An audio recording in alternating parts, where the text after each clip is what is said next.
Hey everybody, so here's something pretty cool. You've got a Dash invoice over on the left, ready to be paid, and over here you have a Dash Electrum wallet. So the way this would typically work is you copy the payment request or you scan it with your mobile wallet, but in this case we're going to paste this in and oh look, okay, we've got an address and an amount, and we can hit send. But let's just ignore all that and tap the QR code. Now we've got a special kind of payment request. And when we paste it in, it's actually going to a website, anypayinc.com. It's going to look up, okay, this is an invoice. It tells you what it's for, 69 cents, and then the amount and dash, and tells you when it expires here, and you can send this, and that's it's a different way to pay. It's a little more peer-to-peer. So that was cool. Really good experience, So that was Dash Electrum wallet. And here's another invoice for the same amount. This is a Dash invoice. Now, the way this works, so let's make this a BIP70 payment request, and then let's paste it into Dash Core Wallet. Okay, well, I guess let's try opening Dash Core Wallet. Try it with that. Okay, great. So here it says Pay to AnyPay Inc. The memo, it's a little weird in here the way it parses this information, but let's just see if it's going to work. Let's get the amount correct and let's send. Sure you want to send Dash to AnyPay Inc. Yep. Okay. Okay, well, even though we got an error message, it did, in fact, work.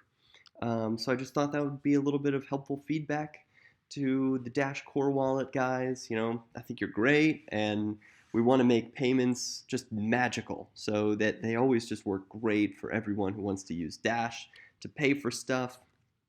And using peer-to-peer protocol, the way it's different is normally when you pay for stuff with Bitcoin or Dash, you've got an address and an amount, and you use your wallet to broadcast that signed transaction yourself.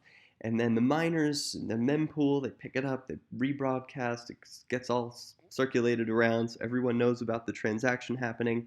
And then finally, AnyPay listens to that mempool and picks up the transaction, says, hey, look, there's your transaction. It went through.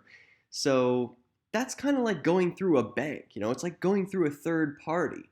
Whereas when you pay using the peer-to-peer protocol, you are actually signing the completed transaction yourself, but then you're sending it to the final party, AnyPay, to actually broadcast the transaction.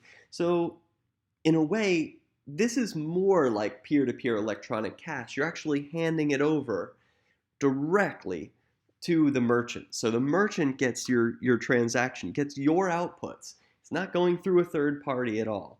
And this is really the way it should be. It's the most magical experience, and it's the most, I think it's the most correct. So anyway, I just wanted to share this. I thought it was cool. And this is now live. So you can do this with any pay invoice. You just tap the QR code to change the type, and I think you're going to enjoy it. More wallets are going this way, and it's a really smart way to go.